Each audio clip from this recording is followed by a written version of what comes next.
ناس كتير بتسألني ازاي اتعامل مع الخوف. فخليني اقولك الاول، لو الخوف مسيطر عليك اسمعني كويس عشان الرسالة دي ليك. مش محتاج انك تحاول تقضي على الخوف، محتاج تتعامل معاه صح. اول تمرين، اتنفس كأنك بتطفي نار بالراحة.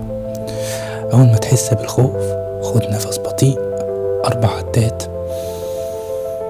احبسه 4 عدات، طلعه في 6 عدات. كرر ده من 3 ل5 مرات. انت كده بتقول لجسمك انا في امان، لان الخوف الاول بيظهر في الجسم مش في الفكرة. خلينا ناخد تمرين تاني. واجه اسوأ احتمال.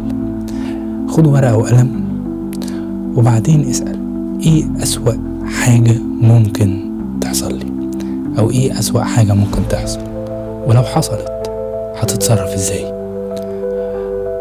اكتب واكتب واكتب، حط سيناريو واكتب السيناريو اللي بعده والسيناريو التالت. لو قدرت تعمل ده 5 مرات متواصلة عقلك هيشوف الخطة، فالخوف ده بيبدأ يهدى. في تمرين تالت اسمه خطوة 1%. الخوف بيكبر لما تبص على الصورة الكبيرة. قسم الحاجة اللي خايف منها وخد أصغر خطوة ممكنة.